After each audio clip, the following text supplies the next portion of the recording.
This Friday is the 10th of November, and the English football team take on the German football team.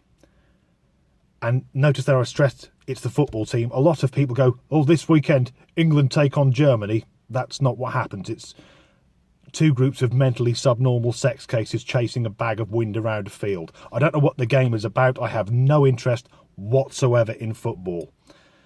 But yes, the English football team take on the German football team on the 10th of November, which is the day before Armistice Day, and that is then a day before Remembrance Sunday.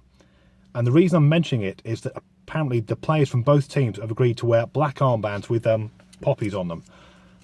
If you're from outside the UK or countries that don't know what this is, in November in the UK, most people wear a poppy as a symbol of remembrance for the men and women who died in the First and Second World War and subsequent conflicts.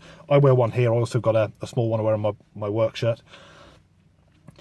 And this symbol that the German football team have agreed to wear a poppy to stand up for the values that were lost during the Second World War, particularly from their country, I think is mind-blowing. And I'm in the awkward position of admiring footballers, something I never thought I'd say I'd do. And also the Irish Prime Minister is now wearing what's called a shamrock poppy, which is a poppy on a shamrock design, to commemorate the lives of the Irishmen who died in the First World War. And with that in mind, it makes me quite sad that apparently a third of British 18 to 25-year-olds are refusing to wear a poppy, mainly on the grounds that they say it glorifies war. Now, I don't think it glorifies war. I think it's about commemoration and remembering those who made the ultimate sacrifice. But they don't have to wear a poppy. It's a free country. Although most of the reason it's a free country is because of the sacrifice of the men and women who died in the Second World War, fighting off the most evil regime the world has ever seen, and Britain stood alone while Nazi Germany rampaged its way through Europe. So it's okay.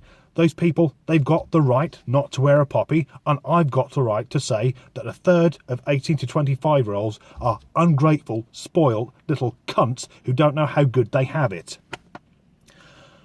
But they're not the worst thing that happens on Remembrance Sunday. There's almost a tradition now that every year a small group of extremely angry radical Islamists will gather in London for what's the 2-minute silence. The whole country goes silent and remembers those who died in war, and they'll make as much fucking noise as they can and burn poppies in open disrespect to the British Armed Forces and the British people. And it really fucking annoys me because these people are so against Britain, but they're quite happy to live here and claim all the fucking benefits they can get their hands on. So why not have poppy burning or making noise during the 2-minute silence some form of treason? Let's just deport them. And then if they really are against the British Army, fuck them off to Syria and let the RAF bomb the cunts.